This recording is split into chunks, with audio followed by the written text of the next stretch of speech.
Thank you, Mr. Speaker, and it's a pleasure to follow the... The gentleman wants to remain up there. I'm certainly not going to take interventions from there. I think it's better he remains quiet. Yep. Thank you, Mr. Speaker, and it's a pleasure to follow the former Prime Minister, the Right Honourable Member for Maidenhead. Can I wish you and all staff and members a good new year when it comes tomorrow evening?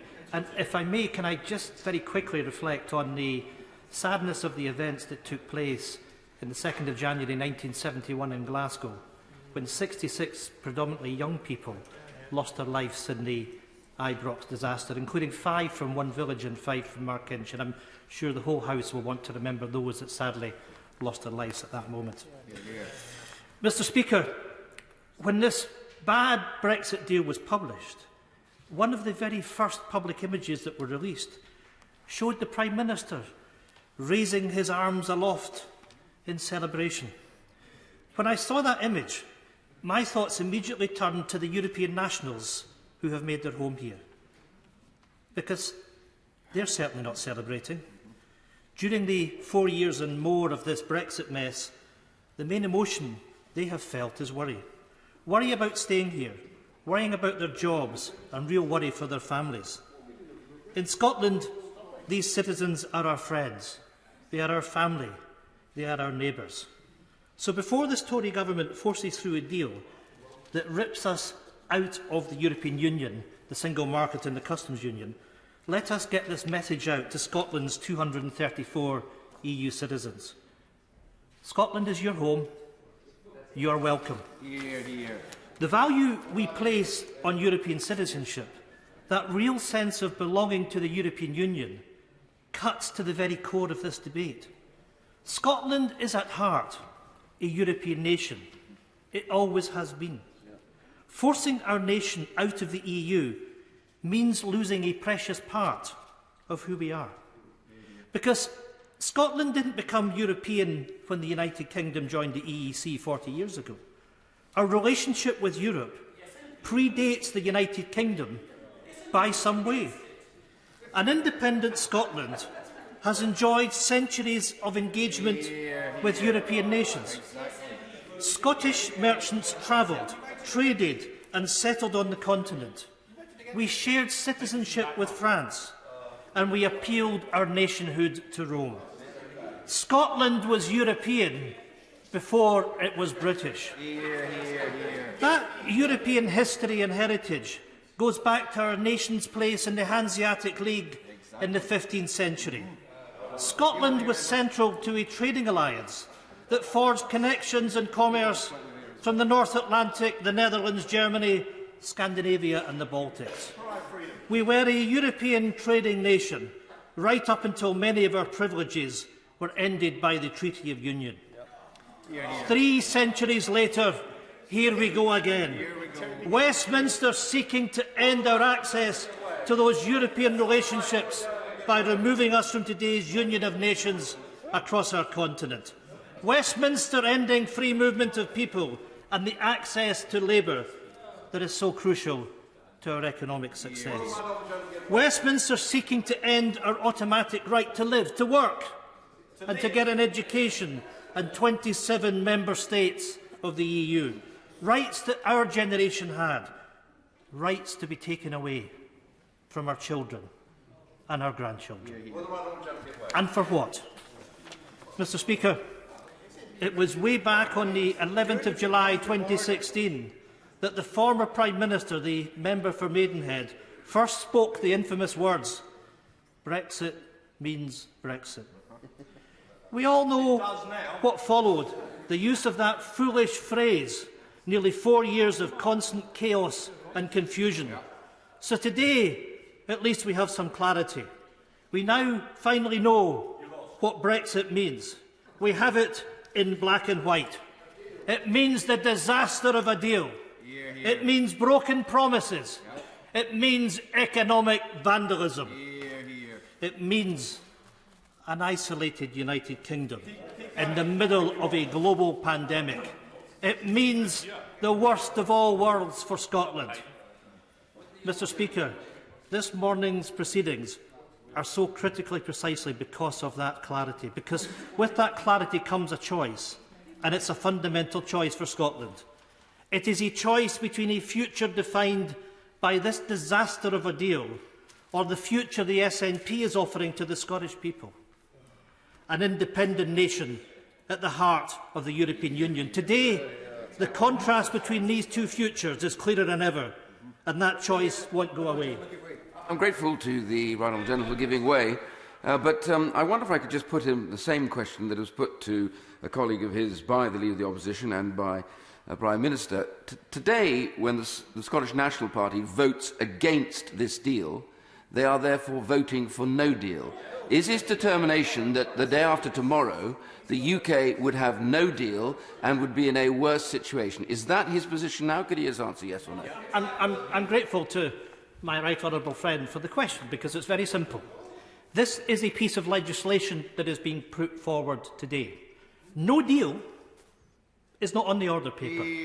The deal that we currently have, the deal that exists today, where we're in the single market and in the customs union, is the best deal for us. And we have argued many times in this House, as the right honourable gentleman knows, that we should have extended transition. And that offer to extend transition was there from the European Union. It is not our choice to accept this shoddy deal. What we should be doing... I'll give way one more time. I'm grateful for this. Just one second. Sir Ian, you're on very early, and you don't want to go down the list, I'm sure. Ian Blackford. Well, thank you, Mr Speaker, and we'll accept your guidance on these things, although I was looking forward to the debate that we were having. Now that we see the scale of the bad Brexit deal, the question before the Scottish people is clear. Which union does Scotland wish to be part of? Which future will we choose? This broken Brexit Britain or the European Union? If this whole Brexit saga was truly about sovereignty, then the Scottish people can't and won't be denied our sovereign right to that self-determination. No Democrat should stand in the way of that. Nobody in this House, or even Boris with a small b. The Tory denial of democracy is a position that can't and won't hold. Scotland will have the right to choose its own future. Mr Speaker, now that the detail of this deal is finally in front of us, people hope that Brexit fictions are swiftly replaced with Brexit facts. Judging by the Prime Minister's performance today, his government is still drowning in delusion or is simply just putting on an act. But for those of us who have lived in the real world these last 4 years, it's long past time that reality finally bursts the Brexit bubble. In recent days, we've heard wild celebrations and claims from leading Brexit cheerleaders about how this is the largest free trade deal in history. I'm sorry to inform them, it isn't. The biggest and the best free trading bloc in the world is the one that this Tory government is dragging Scotland out of. It's made up of 27 nations and 500 million citizens. It's called the European Union. In the middle of a pandemic and economic recession, Scotland has been removed from a market worth £16 billion in exports to Scottish companies. A market which by population is 7 times the size of the United Kingdom. Leaving the European single market and customs union would be damaging at any time. But in the middle of the current crisis, Prime Minister, it's unforgivable. It's an act of economic vandalism, pure and simple.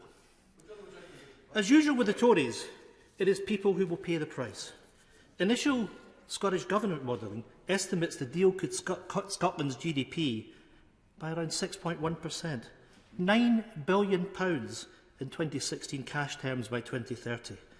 That will mean people in Scotland, the same people who have always opposed Brexit, are left £1,600 poorer. That's the cost of the Prime Minister's Brexit. I'll give way.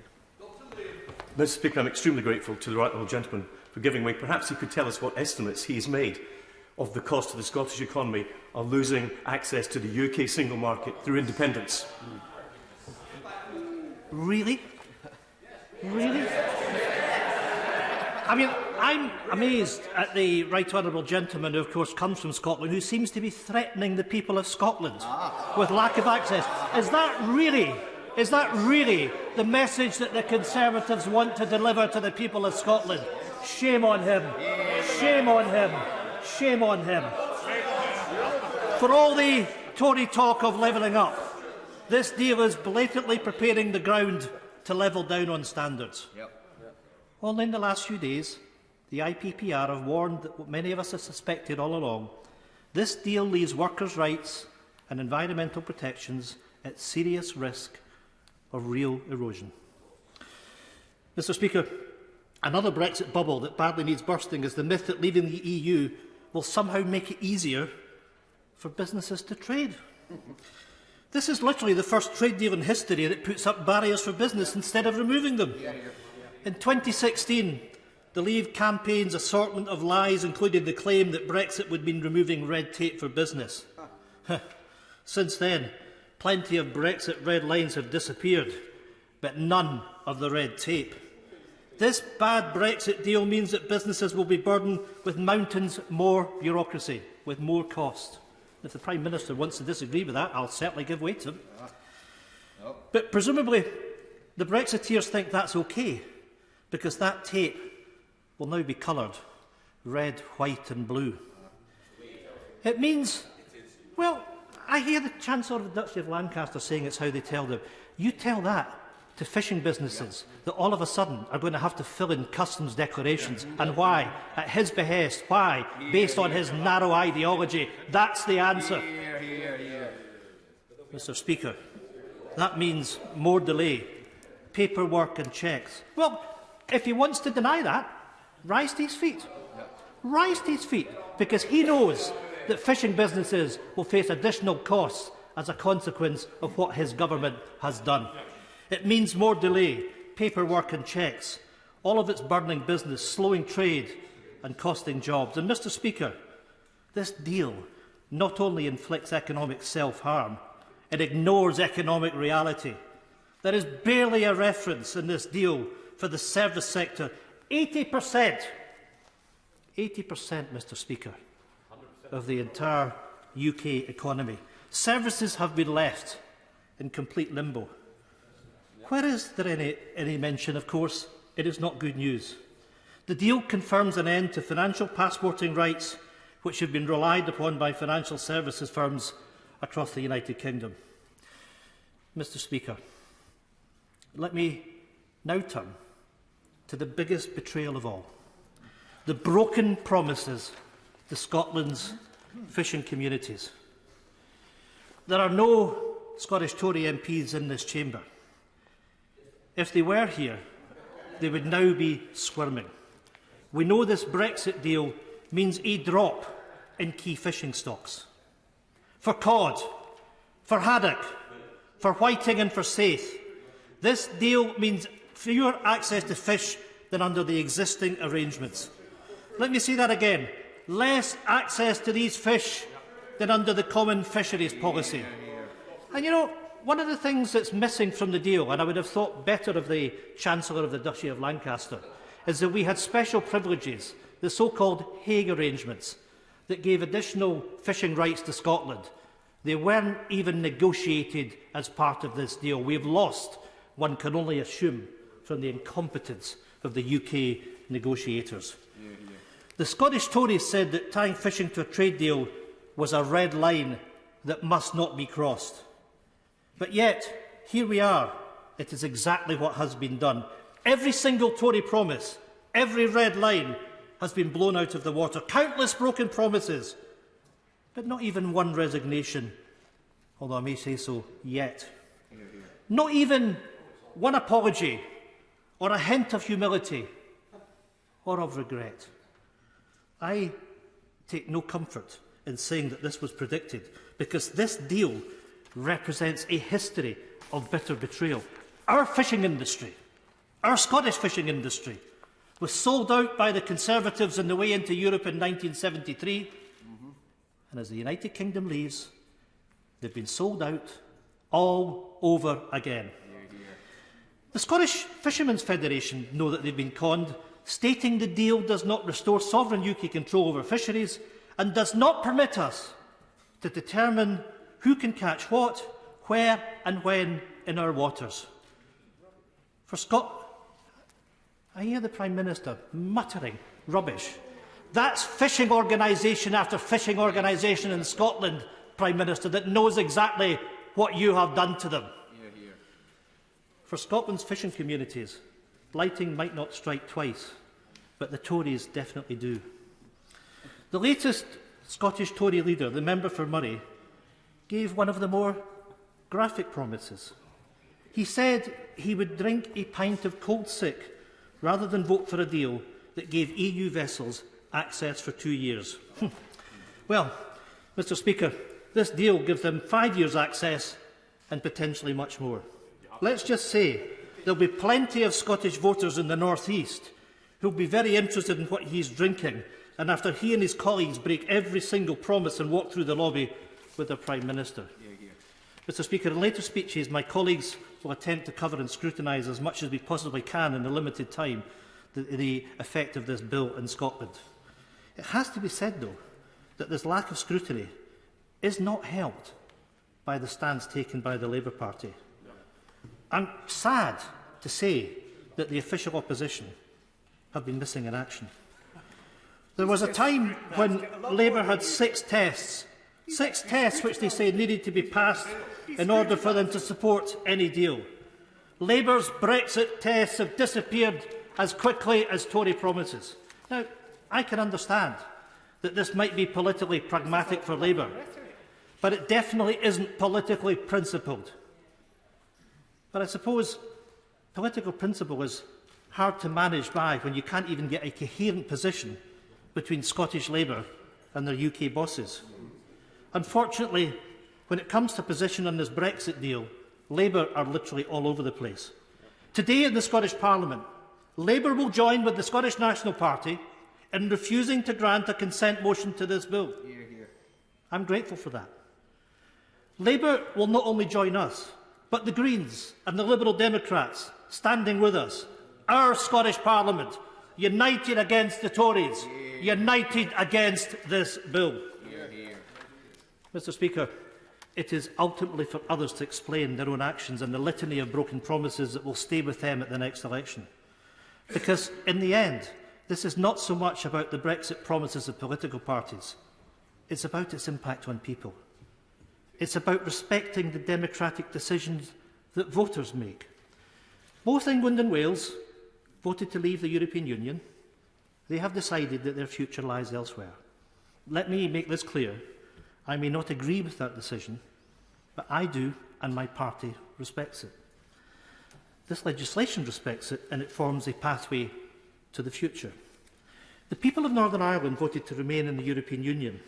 Due to the efforts of both Michael Barnier and the Irish Government, the protocol protects the peace process. It means Northern Ireland avoids a hard border and stays in the European single market. I support that protocol and its protection of a hard-won peace.